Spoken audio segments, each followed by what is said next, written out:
So hello everyone, good afternoon. So guys, we are back with the CGL Tier 1 live test which was held from 5th to 7th June. And let's check how many of the answers were correct, and also we'll go in the depth analysis how we can solve these type of questions. So what was the first question of the day? The first question that's present in front of you is, consider the following statements regarding the growing conditions of crops. So the first option is given here. Cotton requires approx 7 months of frost-free days. That's absolutely correct, right? No doubt about it. Second one is jute requires low temperature and high rainfall. Guys, this time it's wrong. So for the jute part, hi Siddharth, how are you? Good afternoon, how are you?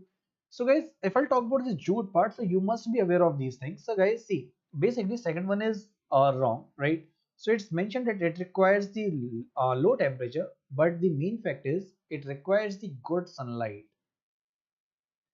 It requires the good sunshine or the good sunlight. So sir, it cannot be the low temperature, and because of this fact this is actually wrong, right?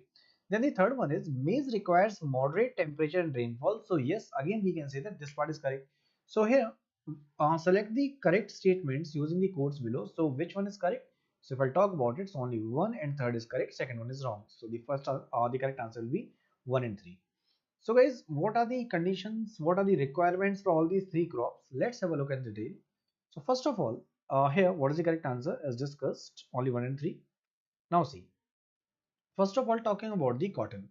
So it requires the high temperature and light rainfall, that's correct, and also 210 frost-free days, that is approx 7 months, bright sunshine, and it grows best on the black and alluvial soils.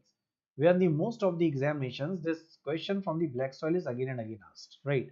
Now proceeding further, Siddharth, if I talk about the conditions of the maize, so here moderate temperature and rainfall, and also lots of sunshine. So well drained, fertile soils, and as discussed, this part is again okay. Now talking about the jute, see, high temperature, heavy rainfall, and there this condition was not given. So humid climate, alluvial soil, that's okay, but high temperature and high rainfall is important for jute.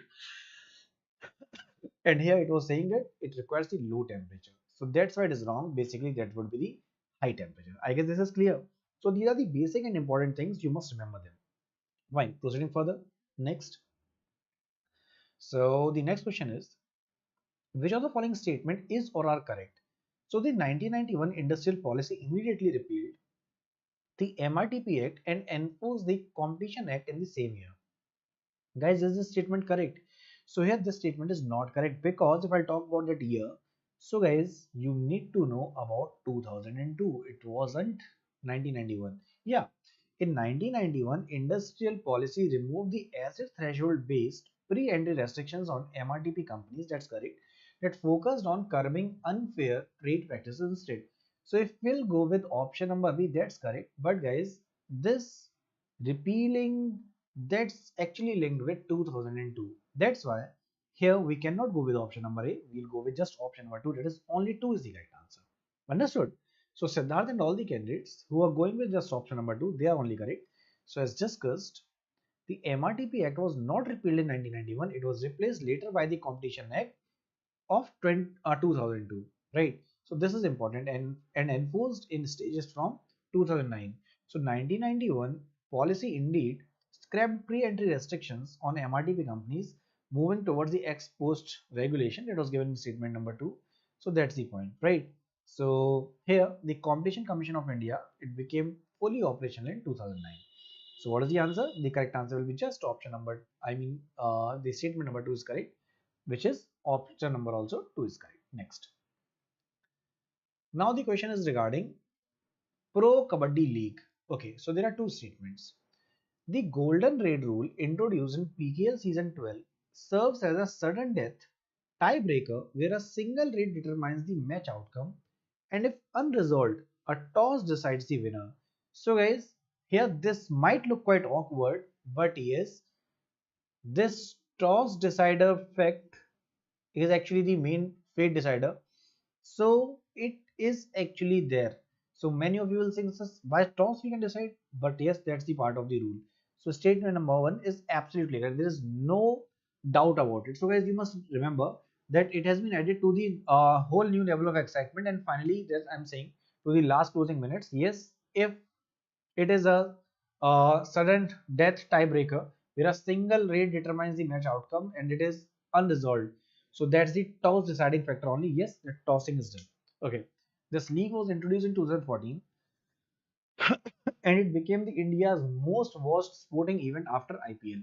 So obviously IPL is on the top, but that was on the second number. So here I'll go with both 1 and 2, that is option number C is the correct answer. So is there any doubt, any queries regarding same, any questions? If there are, please let me know. So we were discussing about the toss deciding factor. So let's have a look at that. See, here the introduction of the golden rate rule in Pro Kabaddi League season 12. So it has actually added the whole new level of excitement as discussed. So here I'll talk about that toss part. So the golden rate has been introduced as a tiebreaker in the case match ends in a draw. So it is a sudden death rate where one team gets a single chance to rate. If they score, they will win. If they fail, the defending team takes the victory. If the raid ends in a complete stalemate, that is no score and no tackle. So here, yes, the game is decided by the ultimate arbiter of fate. And what is that? That is the toss. It looks quite awkward, but that's in the rule. So that's what I was discussing there. That's the point. Okay. So here both the statements were correct. Next, what is the next question? The next question is this. Identify which of the following statements are correct about Gopal Krishna Gokhale. So that's from the Indian history part. So the first statement that is given is, he was the founder of Servants of India Society. That's absolutely correct, no doubt about it.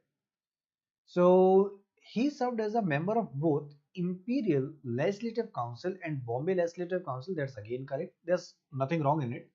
But guys, if I talk about the that he was the publisher of the newspaper Bombay Chronicle, Chronicle, sorry, that's actually wrong. Now, why is it so?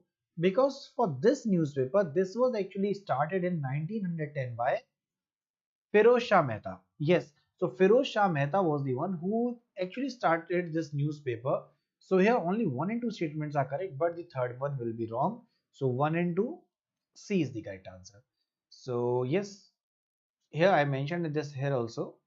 So what is it? The Bombay Chronicle was actually an English newspaper that was started in 1910 by Firoz Shah Mehta ji, and that's why we can say that statement number third was not correct, right? So Gopal Krishna Gokhale was an Indian political leader and a social reformer during the Indian independence movement. So he was political mentor of Indian freedom fighter Mahatma Gandhi ji, that is Mohandas Karamchand Gandhi. And one more thing, yes, he completed his bachelor studies from where? From South Africa. Okay, so he practiced that basically. So the Servants of India Society was formed by Gopal Krishna Gokhale in Pune in 1905. Then next, the next is you need to match the following.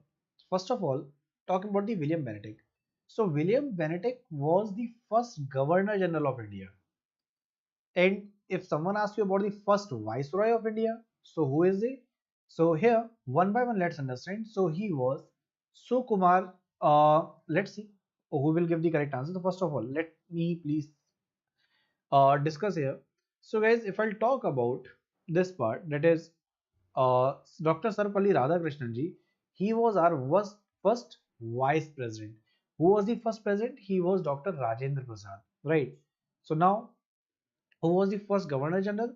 So here we can link this with what? Lord Canning. So Lord Canning was the first Governor General of India, and who was Sukumar Sen? Sukumar was the first Election Commissioner of India, that is ECI. So here 1B, so 1B is also, so these are eliminated. Then 2C, guys, we need not go with the third option, that is known as how we can actually eliminate the options. So here option number A is the correct answer, and we has matched the all. So talking about some years also, so here option number A is correct, but talking about the years, William Bentinck, first Governor General, 1833. Dr. Sarvapalli Radhakrishnan, first Indian President, and he later became the second president as well. First president was Dr. Rajendra Prasad. Then Sukumar Sen was the first election commissioner of India. He conducted India's first general elections from 1951 to 1952. And after the revolt of 1857, this viceroy post was created, And who was the first one? So he was Lord Canning, and it was in year 1858. So after the Indian independence, or sorry, the first war of Indian independence, or we can say revolt of 1857. Fine. So next, what is the next question? Next question is again with the match the following part, but that's from the current affairs. Okay. So which of you need to match the following: Indian gold medalist at the World Para Athletics Championships 2025. So who won men's high jump T47? So what do you think? What should be the correct answer? So guys, here the correct answer was Nishad Kumar. So Nishad Kumar, that is option number 4. Men's javelin throw F64. So who was he? Sumit Antil. What is it? Sumit Antil would be the correct answer. Men's javelin throw F44. So who was he? So here Sandeep Kumar Sanjay. And men's javelin throw F46, that is Rinku Huda. So here A is matched with 4, that is Nishad Kumar. So A4, no need to go with the other options, we can eliminate them. So what is the correct answer? Option number A is the correct answer. But guys, since this part is important one and it can be asked in the examination, so I have the whole list here. If you want, you can take the screenshot. So here you can take the screenshot if you want, and then I'll proceed. I guess this part is clear. Proceeding further. Next, which of the following statements best captures the distinct ritualistic practice of the Losar, that is New Year festival, as celebrated specifically by the Monpa community of Tawang, that is Arunachal Pradesh? So, what is the first statement? It is given Torgya, which is a ritualistic dance drama, is performed strictly by masked monks inside the village granaries to invite bumper harvest rains. Guys, this is wrong basically. That's not correct, right? So here, what's the next part? The preparation of meadow, where kerosene oil torches are carried out at night to cast away evil spirits from the village boundaries. That's correct. So guys, no need to move forward because this option is obviously correct. So here we can say that B option is correct. But what about others? So let's have a discussion in detail now. So during Losar celebrations in Tawang, highly specific rituals, that is Meadow, is performed. It involves a coordinated evening processions where locals carrying blazing torches made of resinous pine wood or oil-soaked materials while chanting incantations. This symbolic act is deeply rooted in clearing out the spiritual and physical accumulation of the negativity, dirt, and evil spirits from the domestic and village boundaries before stepping into the new year. And why other options are incorrect? So let's go with it. So first of all, option number A, it was incorrect because Torgya is an important Monpa festival that features the mass dance. That was okay, but it is performed at the Toeng monastery yard, not inside the village granaries for the rain. So that's the main point. So it's performed at the Toeng monastery yard. Then option number C and D contain fabricated technical terms mixed with incorrect cultural context. So, Lahabab is a Buddhist festival commemorating the Buddha's descent from heaven, not an ancestral burning ritual which is given there. And Khasa or Khapsi is an indeed a Losar pastry, but it is traditionally made by families at home, not exclusively by unmarried men or for mountain deities. So this question we had in the last lab test also. So these questions are important. You need to understand about this in detail. Fine. So this is again done. What's the next question? The next question is you have to which pair is incorrectly matched. Okay, guys, do not get confused. Here incorrect matching is asked. So which pair is incorrectly matched regarding the India's foreign policy initiatives? So the first one that is given is uh, Chabahar Port, that is a connectivity with the Southeast Asia. Then neighborhood first policy, that is cooperation of SCO. Act East policy, that is engagement with the Asian. And INST, that is maritime security in the Pacific Ocean. Now guys, it's asked which is incorrectly matched. So we are going with A, B and D. So A, B and D is the correct answer. because that's the incorrect one. So I'll go with option number B, but we need to go in detail, right? So let's start. Talking about the Chabahar port. So connected to the South East Asia. That's incorrect. Why? Because Chabahar port is linked with Iran. And as of now, this becomes important also because of the ongoing war. So since war is going on between the Iran and USA, so lots of questions will come from there. Okay. And this is India's key project for connectivity with Afghanistan and Central Asia by bypassing the Pakistan, right? So here that was done. Then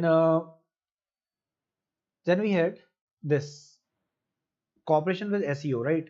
So here it's mentioned the neighborhood first policy cooperation with SEO. Now what why it is wrong? So the neighborhood first policy prioritizes the relations between the India's immediate South Asian neighbors, which includes the members of SAARC and BIMSTEC. That is the Shanghai Cooperation Organization is a broader Eurasian political, economic, and security alliance, right? So now there one of the option was correct that we have discussed. Now INSTC and maritime security in the Pacific Ocean. Why it was incorrect? Because the International North-South Cooperation Corridor, that is INSTC, it is a multi-modal network of ship, rail, and road routes for moving freight between India, Iran, and then we have Azerbaijan, then we have Russia, Central Asia, Europe. So its focus is on trade and connectivity, not on maritime security in the Pacific, and that was the option that was given. So its only focus is on trade and connectivity. So that's why what we'll say. So that option number C was again incorrect. So okay, this is again done. Next. Next we have which of the following statement best describes a given good. So guys, first of all, we need to understand about this given good, right? So that is the rarest subset of the inferior groups where price rise reduces the real income so much that the consumers buy more of the cheaper products. Now in this option, you will find that the first option that is given, demand falls as price rises because the substitution effect dominates the income effect. That's not the statement. No. So demand is completely unaffected by the prices at all income levels. Again, that's not relevant, so it is also wrong. Demand rises when price rises because the negative income effects outweighs the substitution effect for a staple inferior good. Now this option is correct. So here I'll go with option number C, but let me explain this. I was discussing with you. So given goods are a rare subset of inferior goods where where a price rises reduces a real income so much that consumers buy more of the cheaper staple, overcoming the substitution effect, right? So here option number D describes the Veblen goods, and option number A is the unusual law of demand, and B is not a standard category. So basically we'll go with given part. So we have seen that is the option number C. Now guys, given behavior is more likely for budget dominating staples with very few close substitutes. So if I talk about this Veblen goods, so they show upward sloping demand due to conspicuous consumption.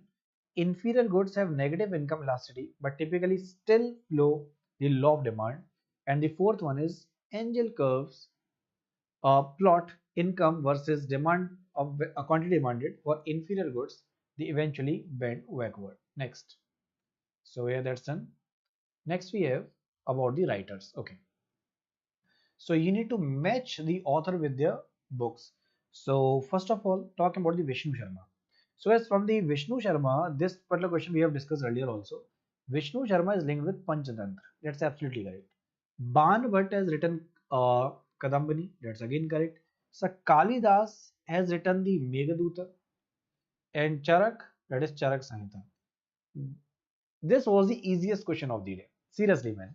So yes, first A, second B, third C, fourth D. Array. So option number A is obviously the correct answer. But guys, I have mentioned some of the other books as well. So there can be the books which are written by our leaders also, like Discovery of India, so Jawaharlal Nehru, right? So there are lots of like Wings of Fire written by Dr. APJ Abdul Kalam. So you need to know about those important books and authors. So it's mentioned here. So War of Indian Independence, Veer Savarkar. Gitanjali, Rabindranath Tagore. Home and the World, Rabindranath Tagore. Sorry guys. So these books and authors are important. It's asked in the examination. So I've already shown you some of the books, but they are not sufficient. It's not like that, oh, you will read only these parts and they will be sufficient. No. So you need to know about other books as well, right? So I've given you the example like Harry Potter. Who wrote it? So that was J.K. Rowling, right? So yes, these books and authors are important. So you must understand about them and you must remember them. Okay. So as which of the following element belongs to the P block? See, in our chemistry, if I talk about the modern period table, so the modern period table total has 118 elements. Fine. Now, it's like hydrogen, helium, lithium, beryllium, then we have boron, carbon, nitrogen, oxygen, fluorine and neon, right? So here also we have lakh सोचा पढ़ना थी प्रेम की सीमा यूं कर नहीं तब dry लूंगा तो मैं लव यू कहा एंड हियर एक्टेंट सीरीज राइट सो हलीना की रब से फरियाद बेटा मांगे कन्या सुंदर बाप राजी बैगन आलू गाजर इन थैला कहीं शिवजी सुने पार्वती नहीं नाना पाटेकर ऐश्वर्या सा बिंदास उससे टीपो फिर कल बाहर आई आंटी हीना नीना और करीना का जेरोक्स रंगीन and so on. So guys, the first two groups are basically the S blocks, right? These are actually P block elements, right? Here, hello black gold, how are you? And the block in between here, the zinc is at with atomic number 30. So this comes under D block and this lanthanide actinide comes under F block. So here in the P block, just find the elements. Which is it? Nitrogen. So nitrogen belongs to the P block. So you must remember them that yes, in the chemistry we have 4 blocks and what is the answer? So Mr. Black Gold and Siddharth, the correct answer will be nitrogen, which is there in the P block. Understood? So you must understand these are the tricks by which you can remember these names. Okay, so going with the options now. So nitrogen belongs to the P block as discussed. So here, if I talk about the other elements, so copper, it is the part of D block. Zinc is also in the part of D block, and sodium, that's the part of S block elements. That's it. Okay, so this was about chemistry. What's the next question? The next question is from polity now. What is the question? The question is, consider the following statements about fundamental duties in the Indian Constitution. Fine. Okay, so what is the answer? So here, in 1972, the fundamental duties of citizens were added in the Constitution. Now guys, if this is the answer, what about 1976? So obviously, this is not the answer, man. Next, fundamental duties in the Constitution has been incorporated based on recommendations of Sardar Swaran Singh Committee. So guys, that's absolutely correct. No doubt about it. Fundamental duties are non-justicable. That's again correct. The fundamental duties are confined to the citizens only and do not extend to foreigners. That's again correct. So guys, here B, C and D. So B, C and D, that is option number C. So why we were not going with option number A? Because it was 1976. So it's mentioned here also. In 1976, government set up the Sardar Swaran Singh Committee to make recommendations about fundamental duties. The committee suggested the incorporation of 8 fundamental duties in the constitution, and the 42nd Constitutional Amendment Act 1976 included 10 fundamental duties. So unlike some of the fundamental rights will extend to all the persons whether citizens or foreigners, the fundamental duties are confined to the citizens only and do not extend to the foreigners. Like DPSP or directive principles, the fundamental duties are non-justiciable. The constitution does not provide for their direct enforcement by the court. Moreover, there is no legal sanction against their violation. Okay. So state number 1 was not correct. All the other statements were given, they were correct. Next we have the gongminia, or also locally referred as gongina, is a traditional musical instrument belonging to the Garo community of Meghalaya. So which of the following best describes its structural composition and its classification with regional ethnomusicology?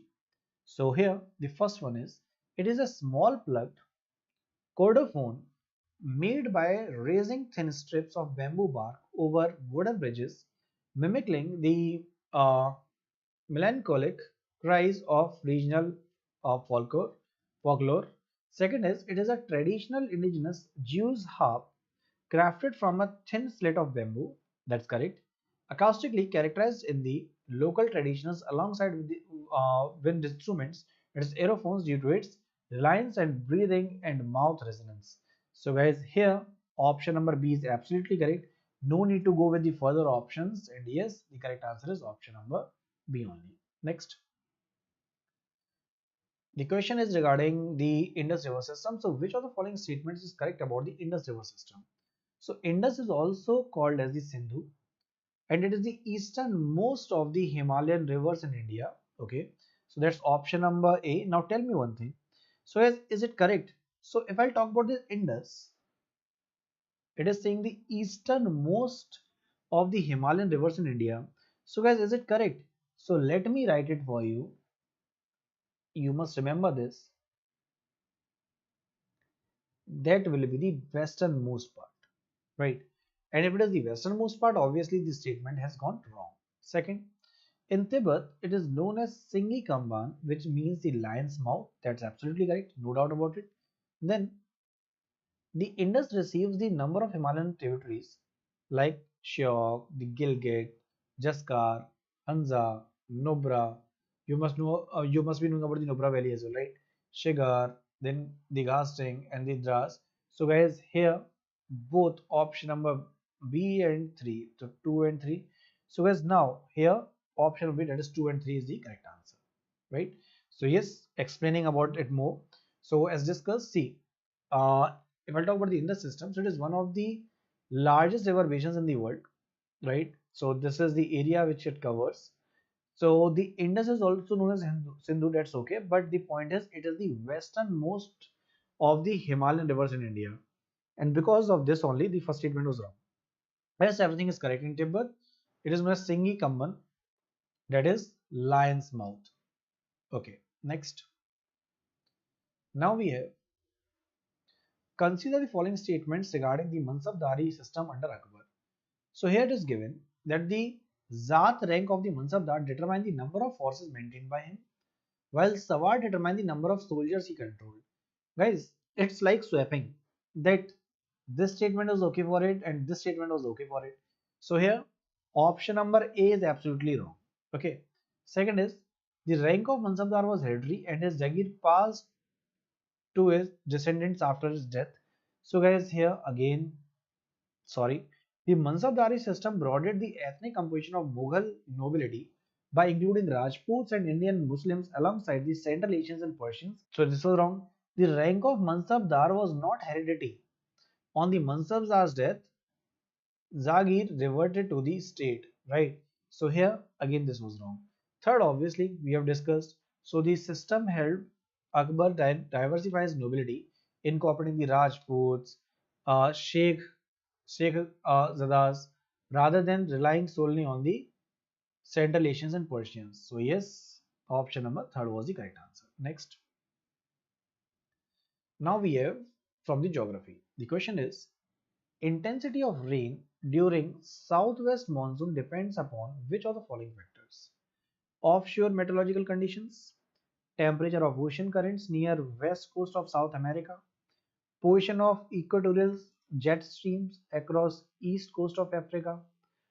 So you have three options. So let us see what is the correct answer for the same. Guys, what do you think? What should be the correct answer? So you have all the options given here. So guys, here this is also correct. This is also correct, and this is also correct. So yes, no need to take tension here because all the options given here are correct. Next, a car accelerates uniformly from 10 meter per second to 30 meter per second in 5 seconds. So you need to calculate the distance. So distance, for that you have u, initial velocity, that is 10 meter per second. You have final velocity, guys, and that is of 30 meter per second. You have time, that is of 5 seconds, right? Do you know v square is equal to u square plus 2as? That's the equation. Or S is equal to ut plus half at square, right? So now you can go with any of the options, but here we do not have A, so we need to calculate the A, right? So you can go with anything. So for the displacement, what you will do? For the displacement, we need to understand what is it. So that is velocity into time, right? So initial velocity was 10, final was 30. So what we can do? So we can just take the average also. So average of 10 and 30, what is it? So it will be 40 by 2, that is 20, right? So guys, can we get the answer directly from there? Yes, you can get from it also, right? So here, first of all, let's try to find it out. So it's 30 square is equal to 10 square plus 2as. Can we use this equation as of now? We cannot use because we neither know the acceleration value nor we know the displacement value. V is equal to u plus at. Now can we link? So yes, sir, it can be linked with v minus u by t. So v means what? So v is 30 minus 10 by 5. So it's what? 20 by 5, 4. So can we link like this? 30 square is equal to 10 square plus 2 into 4 into s. Can it be done? Yes, sir. So it can be. So it will be 900 minus 100 upon 8, right? So what we can say? It's 800 by 8. That's 100. So you can go with this also. So whatever suits you, you can go with it, but you will get your answer as 100 only. And that's the main point. So yes, in the examination, you will find the numericals, but please try to understand they are not too typical. They are basic in nature, but in examination, since this type sectional marking is there, I feel like there will be some numericals from the non-tech portion as well. Okay, next. So consider the following statements regarding the Indian bronze sculptor. Statement number one is the lost wax or Cerebredu technique of metal casting was first developed in India during the Gupta period and was used to create Buddhist images. So that's the option number one that's given. The iconic Nataraj bronze sculpture from the Chola period depicts the Shiva balancing on one leg while suppressing the demon Abasmara, who symbolizes the ignorance. So here you have to tell which of the following statement is correct. So guys, is this option number A correct? No, that's not correct. Only statement number 2 is correct. So only statement number 2, that is option number B, will be the perfect answer, and we can say that B is the correct one. So yes, do we need to go with the explanation of it? I mean, should we understand about the first statement? Let's discuss. So the lost wax technique was known in India much earlier than the Gupta period. So evidence exists from the Indus Valley civilization, that is the famous bronze dancing girl of Mohenjo-daro, if you remember. So later it was used for Buddhist, Jain, Hindu bronze, but it was not first developed in Gupta times. That's why here we can say only statement number second is correct. Fine. Next. Next we have the Waqf Amendment Act 2025, which received presidential assent on 5th April 2025, primarily amends which previous legislation? So the first statement is the Waqf Act of 1955, the Waqf Act of 1995, the Dargah Khwaja Sahib Act of 1955, or the Musalman Waqf Act of 1923. So what do you think? So guys, it's obviously here it's linked with the Waqf Act, so we can eliminate these options. Now the only thing is we need to link with the year. So what is it? So here the correct answer will be the Waqf Act of 1995. So 1995, that is option number B, right? So the Waqf Amendment Act of 2025, it is a significant piece of legislation aimed at reforming the administration of Waqf properties. It specifically introduces the changes to the framework established by the Waqf Act of 1995, intending to improve the regulation, prevent encroachment, and ensure better management of these properties. Fine. So it was the option, that is option number B was correct. Next. Which dance of form of Uttarakhand is an ancient sword dance So is it Langveer Nritya? Is it Pandav Nritya? Is it Chapeli? Or is it Cholia? So you have four options. What do you think? So here guys, the famous dance of Uttarakhand, which is an ancient sword dance, that is Cholia. So more about it, let's link with it. So Cholia is a sword dance of the Kumaoni tribe in Uttarakhand, portraying ancient martial arts traditions. Langvin Nritya is male acrobatic dance of Tehri Garhwal, that's again from the Uttarakhand only. Pandav Nritya narrates the story of Pandavas through drum beats, and Chapeli dance is celebratory dance performed by the couples. So here, these are the other dances that are done there. Okay. So now we have the question from the geography. The periodic rise and fall of the sea level due to gravitational force of the sun and moon is called tide. That's right. So in Hindi we can say that they are we use the term leher. So that's correct. The movement of the water caused by the wind and atmospheric pressure are called surges. That's again. So these are the basic definitions, right? So this is because of what? So if I talk about the tides, so that's basically because of the gravitational pull, right? So here this periodic rise and fall. So you, whenever you will visit any of the seashore, you will get to know this is the low tide region, this is the high tide region. So yes, in some of the location, the morning you'll get the more water, right? In some of the location, you will find that the tides are of much higher height in the evening time, and that's why on those seashores there are people who are actually not allowing you to enter into the sea because those tides actually rise and it becomes dangerous to bath in the sea in late evening. Okay, next. So now we have in the following question, the statement of assertion is followed by the statement of reason, and you have to mark the correct choice. Assertion is that's from the ecosystem. Okay, so in the terrestrial ecosystem, pyramid of biomass is generally upright. Okay, so the biomass of producer or total of is much higher than the top carnivore. That's correct. So yes, both are correct, and this is also the correct option. So see what happens. Let's say we are talking about the basic part. So producers, who are they? Plants are there. Now we have primary consumer, we have secondary consumer and tertiary consumer. So generally, sir, if I talk about the pyramid of biomass, it's upright, and biomass of the producers much higher than the top carnivores. So carnivores are on the top part. So yes, their biomass will be lesser. Producer will be of more. So here the option number A is the correct answer. We'll go with option number A. Next. At Paris Olympics 2024 Olympics, Aman Sherawat achieved a historic milestone by becoming the youngest Olympic medalist for India. He secured a bronze medal in men's which wrestling category? Now this is important, guys. Tell me. So this is the Paris Olympic of 2024. The questions are discussed about the same. So guys, here you must remember. Here he was fighting. He won with the score of 13-5. But here the correct answer is 57 kg. So 57 kg is the correct answer. And these are the small few points that you must remember that at Paris Olympics, Aman Sherawat achieved a historic milestone by becoming the youngest Olympic medalist for India.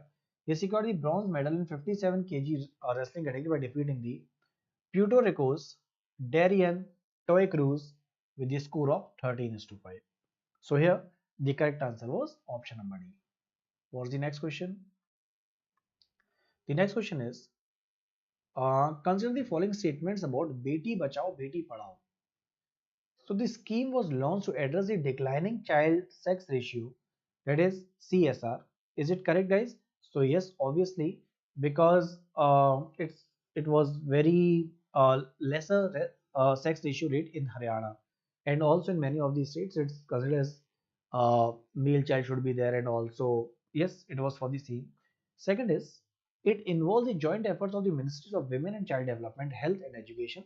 So here option number 2, that's again correct. Third one is the scheme provides direct cash transfers to all the children below 10 years. No, that's not correct.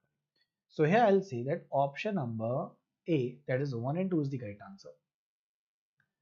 But why not third? So let's have a discussion on that. So 1 and 2 we have already discussed. So why statement 3 is incorrect? So this is common misconception. Beti Bachao Beti Padhao scheme is not a direct benefit transfer or cash scheme transfer. It is primarily a social campaign and advocacy program aimed at changing mindsets and ensuring that effective implementation of existing schemes. While schemes like Sukanya Samriddhi Yojana is there, right? It's a savings scheme for the girl children, and it is often promoted under triple VP umbrella. So BVP umbrella does not provide direct cash benefits. It's like when you can invest in the in an account that is known as Sukanya Samriddhi Yojana account.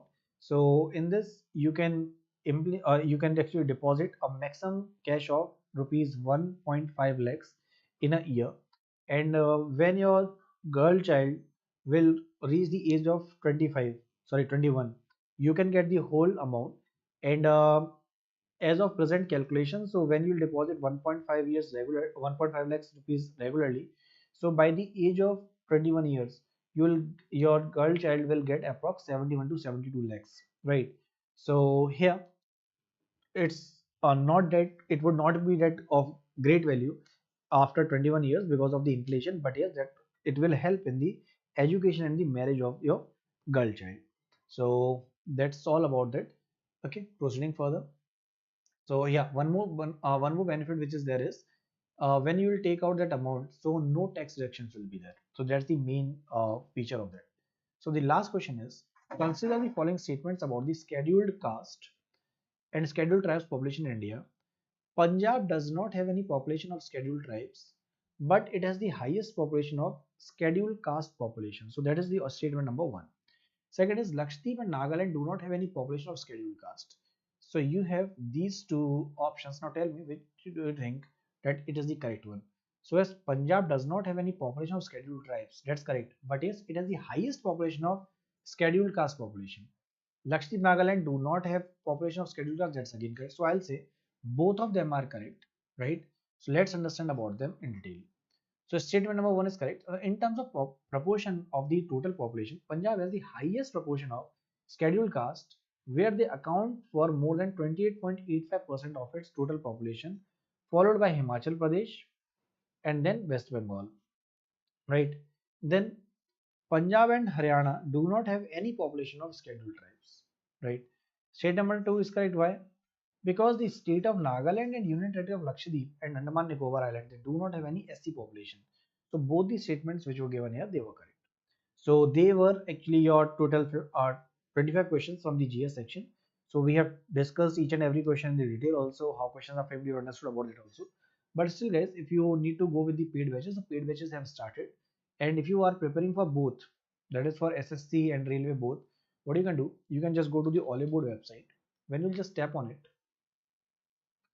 you can go with the dashboard part. You will select your courses. Let's say you are going with SSC exams, so SSC railways and railways. So after selecting, you'll find a dashboard. In that you'll find SSC plus railways super elite batch, in which you will have both Hindi and English medium courses. You will have the live courses, test also, notes also, everything is present. So as of now, discount is also going on. So what you can do, you can just click on the enroll now option,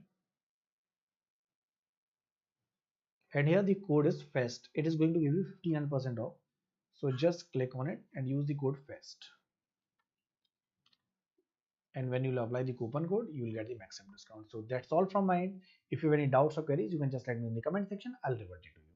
Thank you guys. Thank you for being such a wonderful audience. We'll meet in the next class now. So bye bye guys. Take care. Jai Hind and all the very best for the examination. Please take care guys. Bye bye.